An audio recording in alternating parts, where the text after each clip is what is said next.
¿Qué tal, amigos? El día de hoy estamos en otro episodio de Gallery TV. Tenemos un invitado de ultra lujo. Tenemos a Simone, fundador de Tokidoki.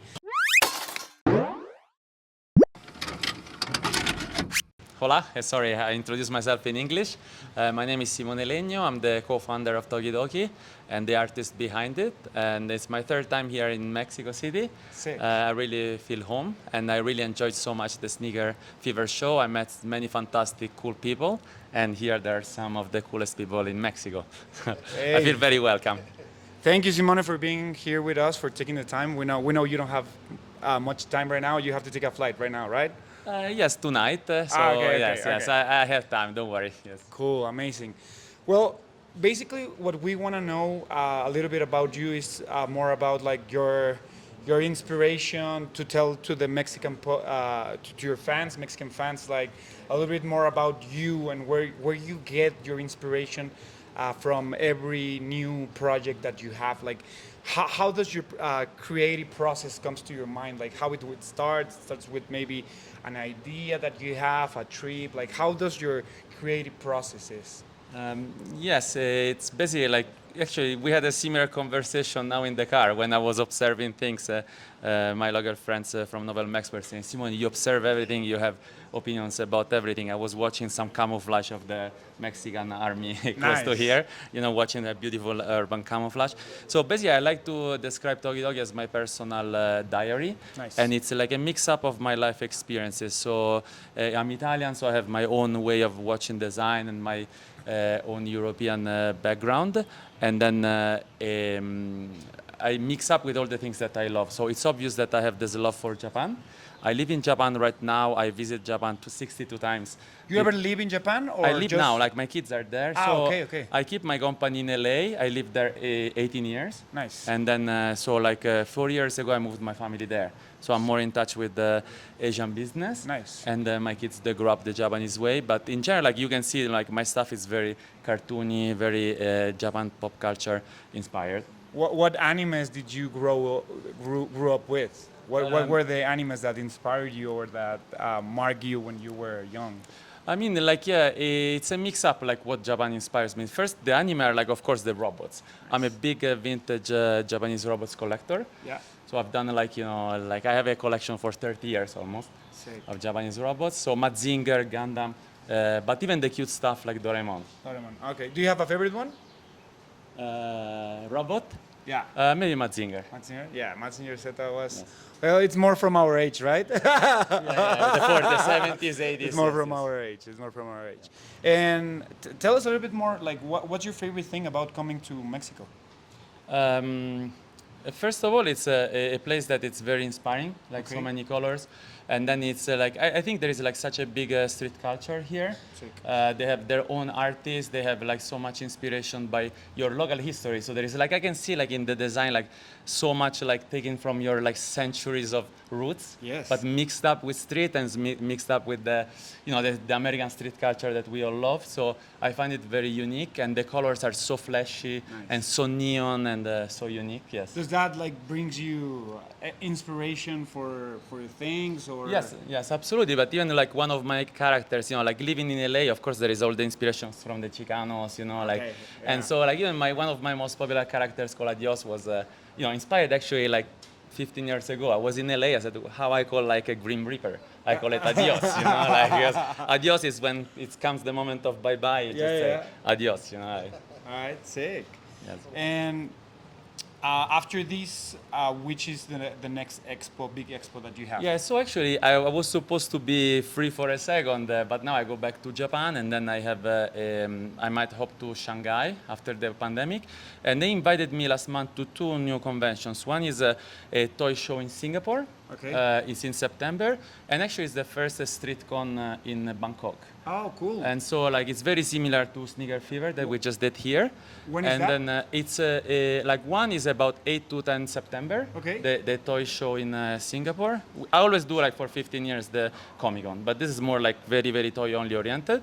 And the street con in Bangkok, I would say around the 20th of September. Oh, nice. So Yes. So it's something similar, sneakers and that type of stuff. So busy month next month. Yeah. So, but yeah, I love it. I love to be with the fans. It's a bit tiring, as you can see. Like Right. it warms you up, and I have to follow up a lot of business in the morning, in the evening, and between the shows. So, Bro, thank you very much, really, Yes. for taking the time. Yes. Voy a pasarle el micrófono a otro invitado que tenemos acá de lujo, Roque, que es... And I have a bunch of questions for you, bro. One Thank you. of the most important questions that I have is, do you speak Japanese? Yes, a little bit. I speak with my kids. I studied when I still had memory, so in my 20s. When I was still in Italy, I was going to a night school after work. And then, like just living there, I can survive. Yeah, I cannot talk the business or politics, but, daily life, I can do it. I can go to a shop. I can, somehow interact with my kids. I speak half Italian, half Japanese to them. That's cool. That's awesome.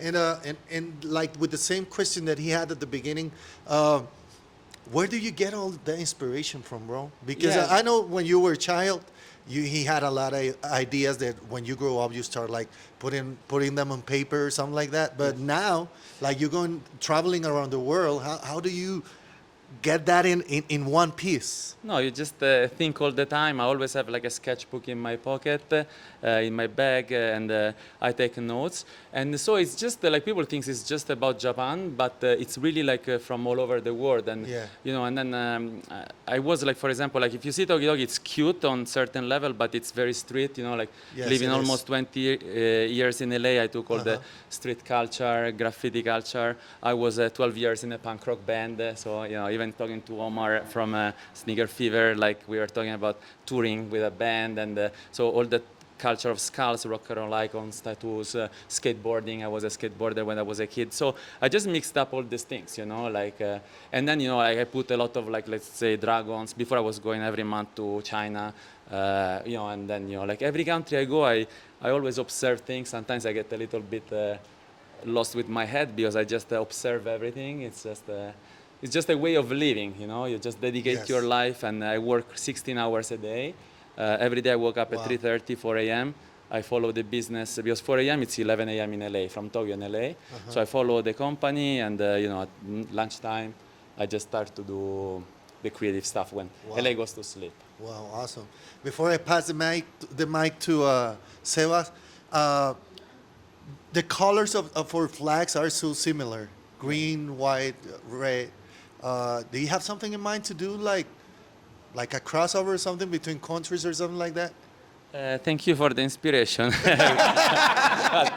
I think more I come here, like more like there will be this Right? like this.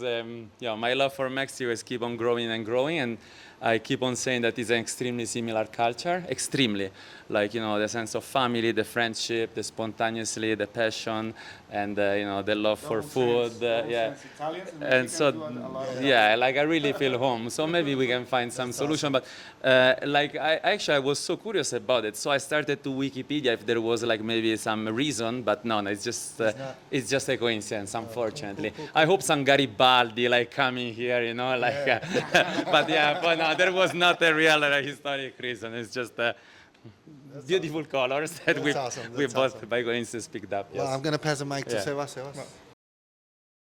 Yo soy Sebastián Sim, el becario, ya me han visto en el canal. Y sí.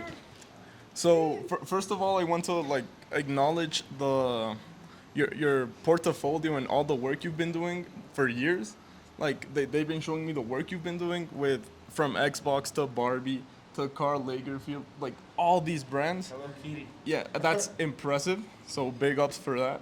And I just want to know, how is it to work with all these different brands, because you collaborate with a fashion icon, Hello Kitty, Barbie, a sneaker event, like a gaming console. So how is it that you bring your artwork and your mind to these new projects, which like live in different realms of universes. Yeah, different universes. First of all, it's like I can say that 95% of all these projects, it's always companies contacted us. So I don't have that type of reach that I used to go and contact, let's work together, including people like Marvel when it was still before Disney, and then I worked even under Disney, they contacted, and even now there is all these majors from Bandai and other companies, they like my input. And so for me, like what is a very I loved about it is that when you work with people like this, you learn about things. So, like, let's say I work with a Sephora 2 years for cosmetics. I learned about cosmetics. Obviously, I'm not a cosmetic guy. Then I've done Bobbi Brown. I've done Smashbox Cosmetics. I did a lot of cosmetics. For example, in Tsuga Tiger, I worked about 5 years consecutive. Not consecutive, like 3 years, and then 2 years after a bit. And then, they put you in a room and you work with top people. But then they put you like, Simo, can you think about the stitching, where we put the stitching? But they put you with all these materials and you keep on learning. So for me, you just keep on learning from people that it's more knowledgeable than you. And I think like, now I build up a knowledge that actually is becoming easier for me because they don't stop me. They say, Simo, we want your input. Just go crazy. We want something different. But actually more bigger are the company, more the creative people are confident. They don't have to prove themselves. So they tell Simo, just do what you want. No, that's nice. Do what you know. No, exactly. Now I know. It's instinct plus of course, you have to sell. You have to be successful because to have like a flop in a business is horrible, and thank God never happened to me. But you always have to think very much. It's not just about let's do something very crazy. No, exactly. Yeah. You have to be able to sell it. Yeah, correct. Yes. And can I do just one more question? Absolutely, as much as you want. Yes, I'm here for you guys. I'm a big football fan. Okay, I know. I understood. So how is it like that your hometown team contacts you to design the mascot of Roma? Yeah. That's for me something. First, as an immigrant, actually it happened in the States. And the true story is that the president of Roma is American. They bought, it's a fund from Boston that at that time bought the Roma soccer team. It was actually, I think, the first foreigners buying a soccer team. And this American company was interested in Tokidoki for different reasons. So they came from Boston to LA, where we have our corporate office. But the moment they went to one of the people went asked for the restroom, they passed in front of my room and there was this gigantic Roma flag. So it says, actually, we are like, we are like the Raptor Investments, and our boss is the president, is James Pallotta, the guy that just bought the Roma soccer team. So like, and then everything started from there, and it's just like it's a perfect story. You're like one of the top character designers out there, and you are Roma. You are a true Roma fan. Yeah. So and they got you with the heart. Yeah, of course. Yeah, like exactly. Like they could tell me, Simo, we pay you with a bottle of wine. I would do it for free. There is certain things. Like the biggest motivation in this job is doing stuff that excites you. And there is some projects, trust me, that you don't make money, like you make 1,000 pieces, and then there is things that you have to pay, now we have something like 50 employees, like I have to pay the bills and I have to pay, but there is certain projects that all of us, we love and we know it's very limited, and they get you very excited. So Roma was, of course, it's more like mass, but it's priceless. Certain projects like Carl is pretty priceless. Yeah. Awesome. Amazing. Now that we have, I think these are probably one of the most iconic characters in the world, maybe. I mean, Barbie and Karl Lagerfeld. Yes, I cannot think of two more iconic characters in the fashion and pop culture industry. Tell us a little bit more of how Barbie or Mattel came to you, or how did it work to make this now that Barbie's so trendy? Like, how did they let you tattoo Barbie? No, actually, they didn't let me. Like I just, as I was mentioning before, like a big part of Tokidoki, which is my soul, it's like a punk rock, Like so, tattoos in my artwork there is always this Tokidoki girls that are like all tattooed, and they come like from years and years of punk rock scenes and colored hair like pink, blue, and all that type of stuff. So for me it was natural in 2009, like I have an opportunity to do a Barbie. We were contacted by them. Mattel is in LA, in El Segundo, and we are in LA, and somehow we bumped into each other, and then they gave me this opportunity. And so I went very naturally. And in 2009, I was still like pretty naive. I didn't have like this sort of like things commercial. It just goes straight instinctual. And then Mattel approved it, says, okay, let's go. And but 2009 was different times from now, where everybody like tried to be more respectful, more inclusive. And then at that time, it was really a rage, like to the point that CNN, Fox, like all the major like TVs, like I'm talking about national American TVs, they started to speak about the Tokidoki Barbie that has tattoos, and then like there was like people on the streets interviewed what they think about the it was a scandal, like, and now it's the most normal thing in the world to have a tattoo, but 2009 seems like prehistoric time, and CNN wanted to interview me, but at that time, actually, Mattel just like, no, let's send somebody of us. So don't put that punk over there, like, he can say something that is not, like, proper. And then anyways, and then we had our 15 years anniversary in 2015 with Tokidoki. And so we talked again with Barbie. Said, so guys, you were so important for us. Let's do it again. So we did the second and third Barbie. Both of them very tattooed. One more pink, which is this one actually. Yep. The 10-year anniversary of Tokidoki, right? Yeah, and then there is the more limited edition, which is like more dark. It's like more goth type of thing, and that's the more like rare one. Nice. So I have 3 Barbies so far. Yes. And about Carl. And Carl, it's even actually, we are still talking about 2009, which was like a very strange, because now characters and pop culture is a little bit everywhere, like I think the characters and nerds won, there is like you can see nerds won. Yeah, Otakus like comic, won. yeah, correct, yeah. Before you had like when I moved to the States 2003, like you had to be very expensive and be in some boutique, and there was no characters anywhere. Comic-Con was a nerd place. Now Comic-Con is the biggest marketing place in the planet, like the type of thing. But Karl Lagerfeld was always like so genius. And anyway, somehow, like where there was not characters, they contacted me in 2008, and I was making noise with my toys, with my characters. And then they said, like, would you like to design Carl as a character? No? So I had like, imagine, I was like panic, a young guy, and like.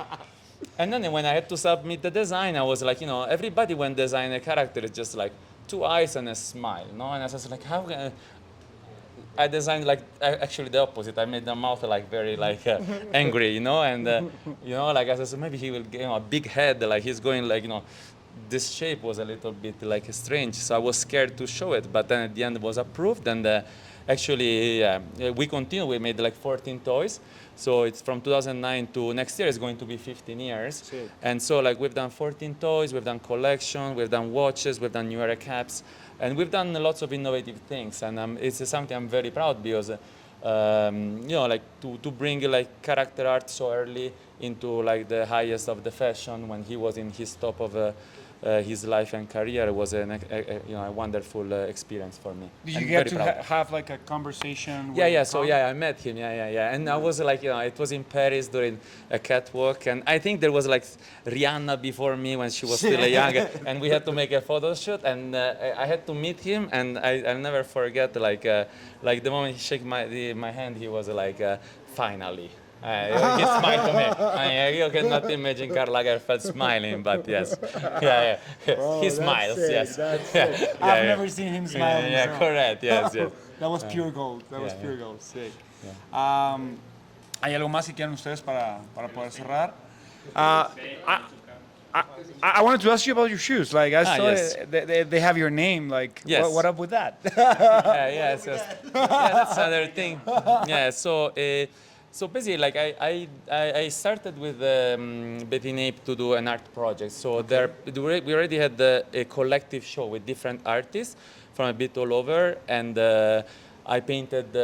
We had a show in Beijing. Then there is going to be Tokyo, Taipei, New York, all to be confirmed. But I painted 14 canvases, pretty big, like 160 I can speak in centimeters with you guys in Mexico.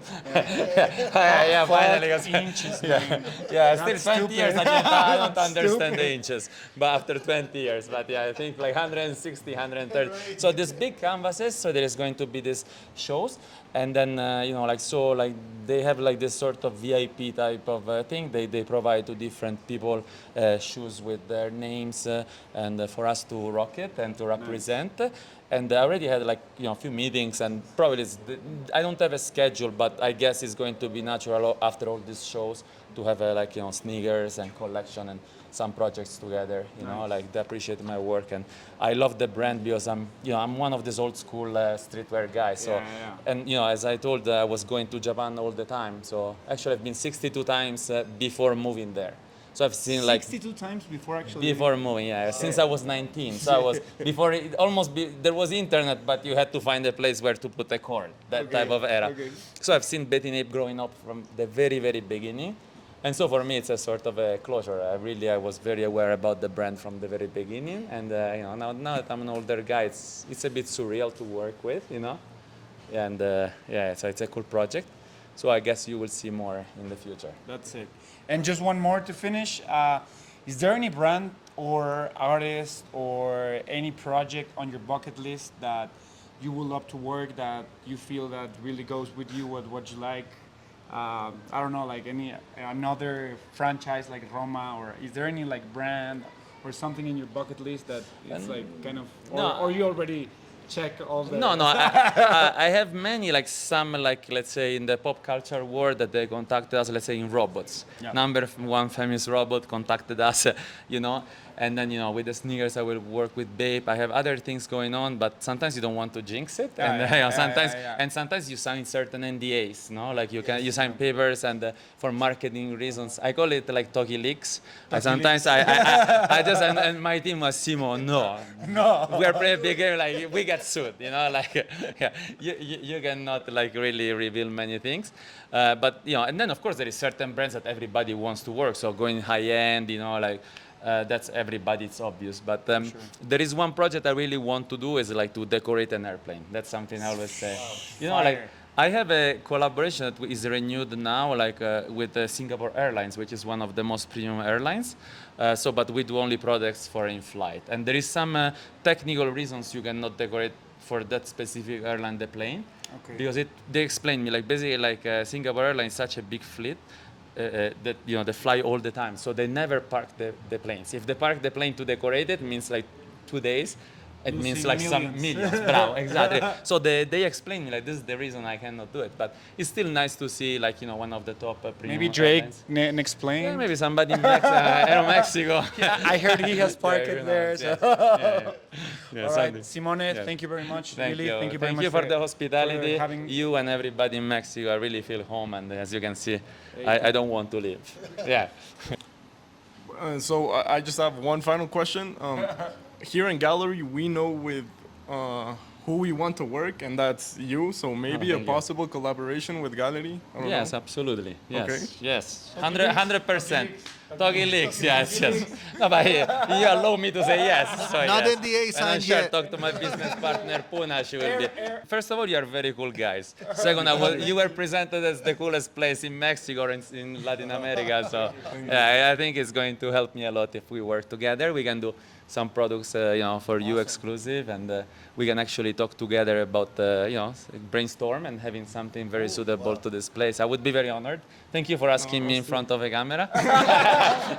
There is no escape now, guys. Yes. Yeah, thank you, brother. Everything's recorded.